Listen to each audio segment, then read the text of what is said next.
जी आयां नूं प्यारे विद्यार्थियों, पंजाब स्टेट एजुकेशन बोर्ड की 7वीं जमात की अंग्रेज़ी की किताब माई इंग्लिश कंपेनियन उसका लैसन नंबर 5 जिसका सिरलेख है दी हंटर एंड दी डियर अर्थात शिकारी अते हिरण। उस लैसन की एक्टिविटी नंबर 13 इस वीडियो में करन जा रहे हैं। प्यारे विद्यार्थियों, छोटी जी एक्टिविटी है पर बड़ी महत्वपूर्ण है। तो एक्टिविटी का सिरलेख है लर्निंग टू राइट अर्थात लिखना सीखिए या लिखण की सिखलाई। प्यारे विद्यार्थियों, पढ़ाई लिखाई का फायदा तां ही है जे असी किताबों को पढ़ के समझ सकीए। तो जिथे किते सानू कोई फॉर्म भरना है, कोई अर्जी लिखनी है, कोई रिपोर्ट बनानी है, कोई नोटिस तैयार करना है, कोई रुका लिख के भेजना है, तो साडे विच लिखण की स्पष्ट तो थोड़े शब्दों में लिखण की समर्था होनी चाहिए है। सो आओ देखिए इस लैसन विच असी इस एक्टिविटी विच असी की करते हैं।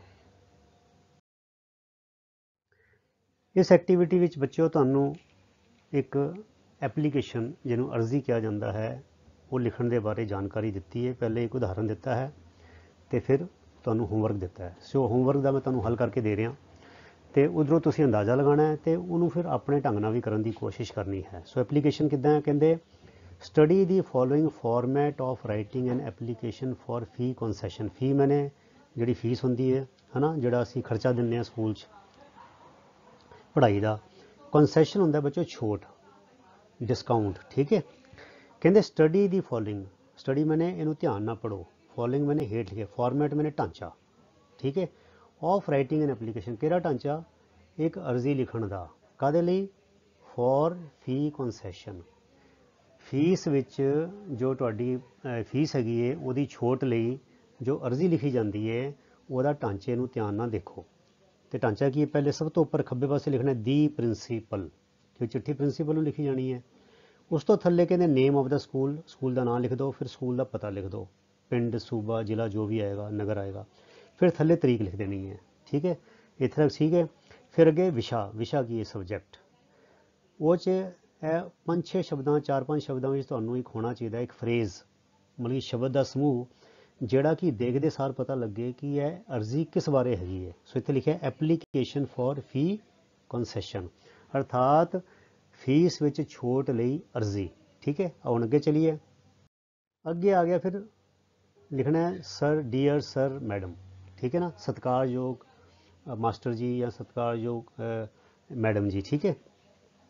उन्होंने फिर दस्या भी इदा बॉडी, बॉडी होंगे भी है जो शरीर जोड़ा अपना एप्लीकेशन है वह मेन ढांचा जोड़ा है अंदरला वो इनू बच्चे ख्याल रखना कि ये सीधी गल टू द पॉइंट करनी है, क्योंकि प्रिंसीपल या होर इदा के अहद्यां ते जिहड़े बंदे होंदे ने वो बड़े बिजी होंदे ने, ठीक है।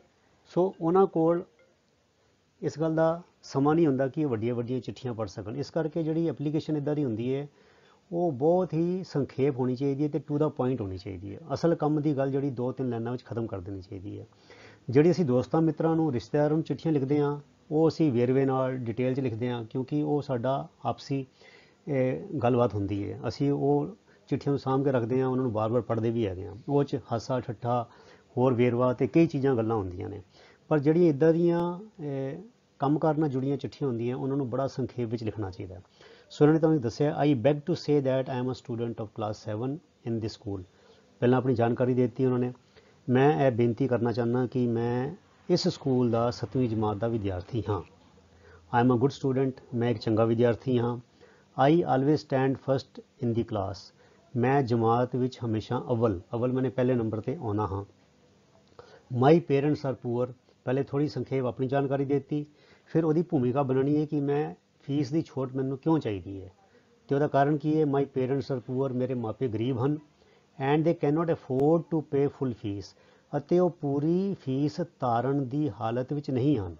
एफोर्ड मैंने ਉਹਦਾ खर्चा नहीं चल सकते, एफोर्ड का मतलब भी खर्चा चलाना, वो पूरी फीस तारण की हालत ਵਿੱਚ नहीं हैं, पूरी फीस का खर्चा नहीं चल सकते। देयरफॉर डाउन इस करके आई रिक्वेस्ट यू, मैं तुहानू बेनती करता हाँ, टू काइंडली ग्रांट, मैनू किरपा करके दिती जाए आ कंसैशन इज इन फीस दे विच मैनू छूट दी जाए। I shall be really thankful to you, मैं आप जी का अत धन्नवादी होवांगा। फिर इत्थे लिखो थैंकिंग यू, आप जी का हितू जिदा ਆਪ ਜੀ ਦਾ ਧੰਨਵਾਦ ਕਰਦੇ ਹੋਏ ਯੂਅਰਸ ਓਬੀਡੀਐਂਟਲੀ ਆਪ ਜੀ ਦਾ ਆਗਿਆਕਾਰ, ਆਪਣਾ ਨਾਂ, ਥੱਲੇ ਕਲਾਸ ਤੇ ਸੈਕਸ਼ਨ ਤੇ ਰੋਲ ਨੰਬਰ ਤੁਸੀਂ ਲਿਖ ਦੇਣਾ। ਹੁਣ ਇਹ ਤੁਹਾਨੂੰ ਢਾਂਚਾ ਸਮਝਾ ਦਿੱਤਾ ਹੈ, ਠੀਕ ਹੈ ਜੀ। ਇਹਨੂੰ ਤੁਸੀਂ ਬਾਰ-ਬਾਰ ਦੇਖੋ, ਇਹ ਇੱਕ ਵਧੀਆ ਚੀਜ਼ ਹੈ। ਇਸੀ ਅਗਰ ਤੁਸੀਂ ਉਮਰ 'ਚ ਤੁਸੀਂ ਇਹ ਲਿਖਣਾ ਸਿੱਖ ਜਾਓ ਤਾਂ ਬੜੀ ਚੰਗੀ ਗੱਲ ਹੈਗੀ ਹੈ। ਸਾਨੂੰ ਅੱਗੇ ਆਪਣੀ ਰਹਿੰਦੀ ਜ਼ਿੰਦਗੀ 'ਚ ਕਦੀ ਬੈਂਕ ਵਿੱਚ, ਕਦੀ ਬਿਜਲੀ ਬੋਰਡ ਵਿੱਚ ਜਾਂ ਕਦੀ ਸਰਕਾਰੀ ਦਫ਼ਤਰਾਂ ਵਿੱਚ ਕਦੀ ਨਾ ਕਦੀ ਅਰਜ਼ੀ ਲਿਖਣ ਦੀ ਸਾਨੂੰ ਲੋੜ ਪੈ ਸਕਦੀ ਹੈ। ਸੋ ਦੇਖੀਏ ਐਕਟੀਵਿਟੀ ਨੰਬਰ 13 ਹੁਣ ਸ਼ੁਰੂ ਹੋ ਗਈ ਹੈ। ਉਹ ਕਹਿੰਦੇ write an application to your principal.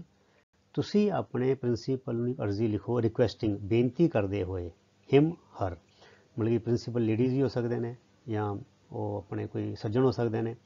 To grant you, ਤੁਹਾਨੂੰ ਦਿੱਤੀ ਜਾਵੇ, ਕਾਹਦੇ ਲਈ? ਸਿਕ ਲੀਵ, ਮਤਲਬ ਕਿ ਬਿਮਾਰੀ ਦੀ ਛੁੱਟੀ, ਫॉर 3 days, 3 ਦਿਨਾਂ ਵਾਸਤੇ। ਹੁਣ ਬੱਚਿਓ ਮੈਂ ਤੁਹਾਨੂੰ ਇਹ ਜਿੱਦਾਂ ਦਾ ਫਾਰਮੈਟ ਕਿਤਾਬ ਸੀਗਾ ਮੈਂ ਉਸੇ ਫਾਰਮੈਟ 'ਤੇ ਤੁਹਾਨੂੰ ਇੱਕ ਅਰਜ਼ੀ ਲਿਖ ਕੇ ਦੇ ਰਿਹਾ। ਤੁਸੀਂ ਆਪਣੇ ਢੰਗ ਨਾਲ ਕੁਝ ਹੋਰ ਚੀਜ਼ ਵੀ ਲਿਖ ਸਕਦੇ ਹੋ। ਆਓ ਦੇਖੋ ਸ਼ੁਰੂ ਕਰੀਏ ਹੁਣ। ਦੀ ਪ੍ਰਿੰਸੀਪਲ ਇਹ ਖੱਬੇ ਪਾਸੇ, ਕਿਉਂਕਿ ਬੱਚਿਓ ਸਲਾਈਡ ਛੋਟੀ ਹੈ ਤੇ ਇਹਦਾ ਮਤਲਬ ਹੈ ਕੰਟੀਨਿਊ, ਮਤਲਬ ਕਿ ਮੈਂ ਅਗਲਾ ਜਿਹੜਾ ਹਿੱਸਾ ਹੈ ਤੁਹਾਨੂੰ ਅਗਲੀ ਸਲਾਈਡ 'ਚ ਨਜ਼ਰ ਆਏਗਾ। ਸੋ ਸਭ ਤੋਂ ਪਹਿਲੇ ਦਾ ਲਿਖ ਲਿਆ ਦੀ ਪ੍ਰਿੰਸੀਪਲ, ਮੈਂ ਲਿਖ ਦਿੱਤਾ government middle school Patnura Jalandhar. ਤੁਸੀਂ ਕੁਝ ਵੀ ਲਿਖ ਦਿਓ, ਜਲਾਲਾਬਾਦ ਹੈ ਨਾ, ਫਿਰ ਆਪਣਾ ਤਰਨ ਤਾਰਨ, ਜੋ ਵੀ ਜਿੱਥੇ ਤੁਹਾਡਾ ਪਿੰਡ ਹੈਗਾ, ਜਿੱਥੇ ਤੁਹਾਡਾ ਸੂਬਾ ਹੈਗਾ। ਮੈਂ ਇੱਧਰ ਤੇ government middle school Patnura Jalandhar, ਫਿਰ 23 ਮਈ 2020। ਇੱਦਾਂ ਇਹ ਜਿਹੜਾ ਡੇਟ ਦਾ ਫਾਰਮੈਟ ਇੱਦਾਂ ਲਿਖਣਾ ਹੈ, ਠੀਕ ਹੈ। ਸੋ ਇਹਨੂੰ ਤੁਸੀਂ ਮਈ 23 ਵੀ ਲਿਖ ਸਕਦੇ ਹੋ ਜਾਂ 23 ਮਈ ਵੀ ਲਿਖ ਸਕਦੇ ਹੋ, ਠੀਕ ਹੈ। ਕੱਲਾ 23 ਵੀ ਲਿਖ ਸਕਦੇ ਹੋ, ਆਰ ਡੀ ਬੇਸ਼ੱਕ ਨਾ ਲਿਖੋ, ਜਾਂ 22 ND ਹੁੰਦਾ ਹੈ, ਜਾਂ 21 ਹੁੰਦਾ ਹੈ, ST ਹੁੰਦਾ ਹੈ, ਉਹ ਨਾ ਵੀ ਲਿਖੋ ਤਾਂ ਚੱਲ ਜਾਏਗਾ, ਉਹ ਐਕਸੈਪਟੇਬਲ ਹੈ। ਸੋ 23 ਮਈ, 2020, ਠੀਕ ਹੈ ਜੀ। ਫਿਰ ਆ ਗਿਆ ਸਬਜੈਕਟ ਲਿਖਤਾ ਐਪਲੀਕੇਸ਼ਨ ਫॉर ਸਿਕ ਲੀਵ, ਬਿਮਾਰੀ ਦੀ ਛੁੱਟੀ ਲਈ ਅਰਜ਼ੀ, ਠੀਕ ਹੈ। ਫਿਰ ਆ ਗਿਆ ਡੀਅਰ ਸਰ ਮੈਡਮ, ਸਤਿਕਾਰਯੋਗ ਸਰ ਮੈਡਮ, ਸ਼੍ਰੀਮਾਨ ਜੀ, ਸ਼੍ਰੀਮਤੀ ਜੀ। ਫਿਰ ਅੱਗੇ ਆ ਗਿਆ I beg to say that, ਇਹ ਸ਼ੁਰੂ ਕਰਨਾ ਹੈ। ਹੁਣ ਅੱਗੇ ਮੈਂ ਇਹ ਚੀਜ਼ ਕੰਟੀਨਿਊ ਰਹੇਗੀ, ਉਹ ਤੁਸੀਂ ਅਗਲੀ ਸਲਾਈਡ ਵਿੱਚ ਦੇਖੋ। ਇੱਦਾਂ ਲਿਖਣਾ I beg to say that I have been down with high fever. ਹੁਣ ਬੱਚਿਓ ਮੈਂ ਜਾਣ ਕੇ ਲਿਖਿਆ ਤਾਂ ਕਿ ਤੁਹਾਡੀ ਅੰਗਰੇਜ਼ੀ ਵਿੱਚ ਵਾਧਾ ਹੋਵੇ। ਇਹ ਜਿਹੜਾ ਡਾਊਨ ਵਿਦ ਹੁੰਦਾ ਨਾ, ਡਾਊਨ ਵਿਦ, ਇਹਨੂੰ ਲਿਖ ਲਓ। ਡਾਊਨ ਵਿਦ ਦਾ ਮਤਲਬ ਹੁੰਦਾ ਹੈ ਬੰਦਾ ਕਿਸੇ ਬਿਮਾਰੀ ਕਰਕੇ ਬੈੱਡ 'ਤੇ ਪਿਆ ਹੋਇਆ, ਉਹਨੂੰ ਕਹਿੰਦੇ ਨੇ ਡਾਊਨ ਵਿਦ। ਜਿੱਦਾਂ ਮੈਂ ਕਹਾਂ he is down with high fever, he is down with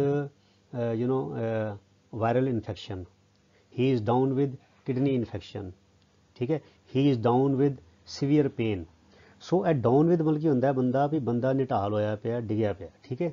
so I have been down with high fever, ਜਿੱਥੇ ਹੈਵ ਬੀਨ ਆ ਜਾਏ ਨਾ ਬੱਚਿਓ, ਉੱਥੇ ਸਿੰਸ ਜਾਂ ਫॉर ਜ਼ਰੂਰ ਆਉਂਦਾ ਹੈ। ਇਹ ਮੈਂ ਤੁਹਾਨੂੰ ਅਲੱਗ ਜਿਹੜੇ ਗ੍ਰਾਮਰ ਦੀ ਗੱਲਾਂ ਹੋਣਗੀਆਂ ਫਿਰ ਸਮਝਾਵਾਂਗਾ, ਪਰ ਤੁਸੀਂ ਇਹ ਚੇਤਾ ਰੱਖਣਾ ਜਿੱਥੇ ਹੈਜ਼ ਬੀਨ, ਹੈਡ ਬੀਨ, ਕਿ ਮੈਂ ਇੰਨੀ ਦੇਰ ਤੋਂ ਮੈਂ ਬੈੱਡ 'ਤੇ ਪਿਆ ਹੋਇਆ, ਸਿੰਸ ਲਾਸਟ ਈਵਨਿੰਗ। ਮਤਲਬ ਮੈਂ ਸਕੂਲ ਆਇਆ ਸੀ, ਜਿੱਦਾਂ ਮੈਂ ਅੱਜ ਚਿੱਠੀ ਲਿਖ ਕੇ ਭੇਜ ਰਿਹਾ, ਠੀਕ ਹੈ ਨਾ, ਸਵੇਰੇ ਚਿੱਠੀ ਭੇਜ ਰਿਹਾ ਆਪਣੀ ਭੈਣ ਰਾਹੀਂ, ਭਰਾ ਰਾਹੀਂ, ਜਾਂ ਪਿੰਡ ਦੇ ਕਿਸੇ ਹੋਰ ਆਪਣੇ ਵਿਦਿਆਰਥੀ ਸਾਥੀ ਰਾਹੀਂ ਮੈਂ ਐਪਲੀਕੇਸ਼ਨ ਭੇਜ ਰਿਹਾ ਕਿਸੇ ਰਾਹੀਂ, ਠੀਕ ਹੈ ਨਾ। ਅਤੇ ਮੈਂ ਕਿਹਾ ਕਿ ਮੈਂ ਜਿਹੜੇ ਕੱਲ੍ਹ ਦੁਪਹਿਰ ਤੋਂ ਬਾਅਦ ਸਕੂਲ ਤੋਂ ਬਾਅਦ ਮੈਂ ਘਰ ਆਇਆ ਅਤੇ ਤਕਾਲਾਂ ਨੂੰ ਮੈਨੂੰ ਬੁਖਾਰ ਹੋ ਗਿਆ।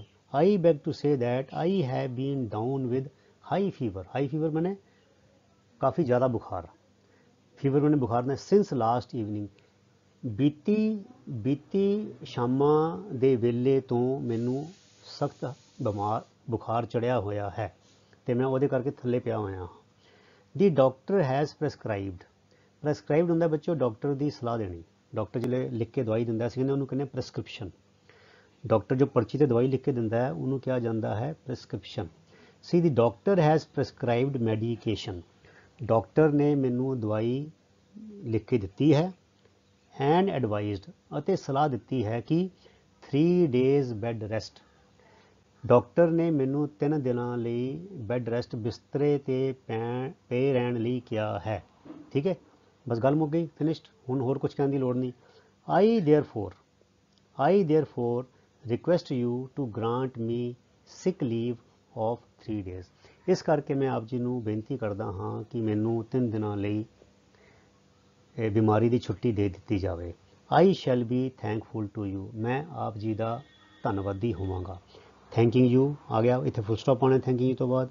ਯੂਅਰਸ ਓਬੀਡੀਐਂਟਲੀ, ਇੱਥੇ ਬੱਚਿਓ ਯੂਅਰ ਨਹੀਂ ਲਿਖਣਾ, ਯੂਅਰਸ ਲਿਖਣਾ, ਯੂਅਰਸ, ਅਤੇ ਉੱਤੇ ਏ ਪੋਸਟਰੋਫੀ ਨਹੀਂ ਆਉਣੀ। ਇਹ ਗੱਲਾਂ ਵੀ ਤੁਹਾਨੂੰ ਫਿਰ ਮੈਂ ਅਲੱਗ ਵੀਡੀਓ 'ਚ ਦੱਸਾਂਗਾ ਕਿ ਯੂਅਰ ਦਾ ਕੀ ਮਤਲਬ ਹੁੰਦਾ ਹੈ। ਯੂਅਰਸ ਦਾ ਕੀ ਮਤਲਬ ਹੁੰਦਾ ਹੈ, ਤੇ ਯੂਅਰਸ ਦੇ ਵਿੱਚ ਏ ਪੋਸਟ੍ਰੋਫੀ ਹੋਵੇ ਤੇ ਉਹਦਾ ਕੀ ਮਤਲਬ ਹੁੰਦਾ ਹੈ। ਇਹ ਸਾਰੀਆਂ ਅਲੱਗ-ਅਲੱਗ ਗੱਲਾਂ ਨੇ। ਸੋ ਇੱਥੇ ਆਏਗਾ ਯੂਅਰਸ ਓਬੀਡੀਐਂਟਲੀ, ਆਪ ਜੀ ਦਾ ਆਗਿਆਕਾਰ। ਮਨਜੀਵ ਸਿੰਘ ਜੋ ਵੀ ਤੁਹਾਡਾ ਨਾਂ ਹੈ, ਕਲਾਸ 7 में लिख ਦਿੱਤੀ। ਇੱਥੇ ਜੋ ਸੈਕਸ਼ਨ ABC ਹੈ ਤੇ ਰੋਲ ਨੰਬਰ ਹੈ। ਮੈਂ ਉੱਤੇ ਤਾਂ ਨਹੀਂ ਲਿਖਿਆ ਕਿ ਮੈਂ ਤੁਹਾਡੇ ਸਕੂਲ ਦਾ ਹੈਗਾ, ਕਿਉਂਕਿ ਚਿੱਠੀ ਤੇ ਸਕੂਲ ਨੂੰ ਹੀ ਜਾ ਰਹੀ ਹੈ। ਉਹਨੂੰ ਲਾਈਨ ਨੂੰ ਵੱਡਾ, 2 ਲਾਈਨਾਂ ਵੱਡੀਆਂ ਕਰਨ ਦਾ ਕੋਈ ਫਾਇਦਾ ਨਹੀਂ, ਕਿਉਂਕਿ ਚਿੱਠੀ ਪ੍ਰਿੰਸੀਪਲ ਨੂੰ ਜਾ ਰਹੀ ਹੈ, ਥੱਲੇ ਤੁਹਾਡਾ ਨਾਂ ਆ ਗਿਆ, ਕਲਾਸ ਵੀ ਆ ਗਈ, ਤੇ ਉਧਰੋਂ ਸਪਸ਼ਟ ਹੋ ਗਿਆ ਕਿ ਇਹ ਚਿੱਠੀ ਕਿਹਦੇ ਵੱਲੋਂ ਆਈ ਹੈ।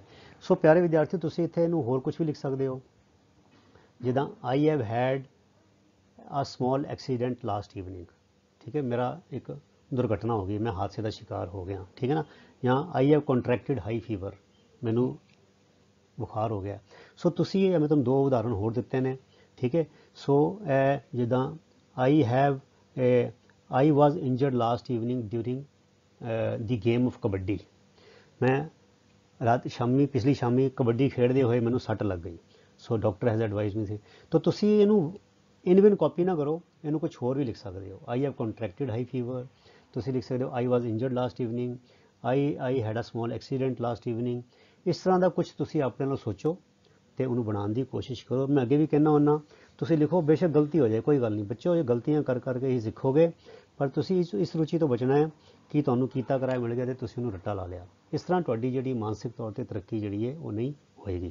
ਸੋ ਇਸ ਤਰ੍ਹਾਂ ਤੁਸੀਂ ਜ਼ਰੂਰ ਕੋਸ਼ਿਸ਼ ਕਰਨੀ ਹੈ ਕਿ ਇਸੀ ਐਪਲੀਕੇਸ਼ਨ ਨੂੰ ਕਿਸੇ ਹੋਰ ਢੰਗ ਦੇ ਨਾਲ ਪੇਸ਼ ਕਰਨ ਦੀ ਕੋਸ਼ਿਸ਼ ਕਰਨੀ ਹੈ। ਤੁਸੀਂ ਉਹਨੂੰ ਕਮੈਂਟ ਵਿੱਚ ਲਿਖ ਕੇ ਵੀ ਮੈਨੂੰ ਦੱਸ ਸਕਦੇ ਹੋ ਕਿ ਸਰ ਜੀ ਦੱਸੋ ਮਾੜਾ ਜਿਹਾ ਵੀ ਇਹ 2 ਲਾਈਨਾਂ ਜਿਹੜੀਆਂ ਲਿਖੀਆਂ ਮੈਂ ਠੀਕ ਕੀਤਾ। ਮੈਂ ਉਹ ਕਮੈਂਟਸ ਵਿੱਚ ਹੀ ਤੁਹਾਨੂੰ ਜਵਾਬ ਦੇ ਕੇ ਦੱਸ ਦੇਵਾਂਗਾ ਵੀ ਇਹ 'ਚ ਕਿਹੜੀ ਗਲਤੀ ਹੈ ਜਾਂ ਗਲਤੀ ਨਹੀਂ ਹੈਗੀ। ਠੀਕ ਹੈ। ਸੋ ਇਸ ਕਰਕੇ ਤੁਸੀਂ ਇਹ ਜ਼ਰੂਰ ਕਰਨਾ ਹੈ। ਤੇ ਜਾਂ ਤੁਸੀਂ ਆਪਣੇ ਟੀਚਰ ਕੋਲੋਂ, ਆਪਣੀ ਵੱਡੀ ਭੈਣ ਕੋਲੋਂ, ਆਪਣੇ ਵੱਡੇ ਭਰਾ ਕੋਲੋਂ ਜਾਂ ਆਪਣੇ ਪਿਤਾ ਜੀ ਕੋਲ, ਘਰ ਜੋ ਵੀ ਕੋਈ ਪੜ੍ਹਿਆ ਲਿਖਿਆ ਹੋਵੇ, ਤੁਸੀਂ ਉਹਨਾਂ ਕੋਲੋਂ ਵੀ ਇਹ ਚੀਜ਼ ਚੈੱਕ ਕਰਾ ਸਕਦੇ ਹੋ। ਸੋ ਮੈਂ ਆਸ ਕਰਦਾ ਬੱਚਿਓ, ਇਸ ਵੀਡੀਓ ਰਾਹੀਂ ਤੁਹਾਨੂੰ ਐਪਲੀਕੇਸ਼ਨ ਲਿਖਣ ਦਾ ਥੋੜ੍ਹਾ ਬਹੁਤ ਆਈਡੀਆ ਜਿਹੜਾ ਹੈ ਉਹ ਲੱਗ ਗਿਆ ਹੋਏਗਾ। ਤੁਸੀਂ ਚੰਗੀ ਤਰ੍ਹਾਂ ਇਸ ਗੱਲ ਨੂੰ ਸਿੱਖ ਲਿਆ ਹੋਏਗਾ। ਤੁਸੀਂ ਸਾਰੇ ਚੈਨਲ ਨੂੰ ਸਬਸਕ੍ਰਾਈਬ ਕਰੋ ਤੇ ਵੀਡੀਓਜ਼ ਨੂੰ ਲਾਈਕ ਅਤੇ ਸ਼ੇਅਰ ਕਰੋ, ਤਾਂ ਕਿ ਵੱਧ ਤੋਂ ਵੱਧ ਵਿਦਿਆਰਥੀ ਨੇ ਇਸ ਉਦਮ ਦਾ ਲਾਹਾ ਲੈ ਸਕਣ। ਤੁਹਾਡਾ ਸਾਰਿਆਂ ਦਾ ਬਹੁਤ ਬਹੁਤ ਧੰਨਵਾਦ। ਰੱਬ ਰਾਖਾ। Thank you very much. God bless you all.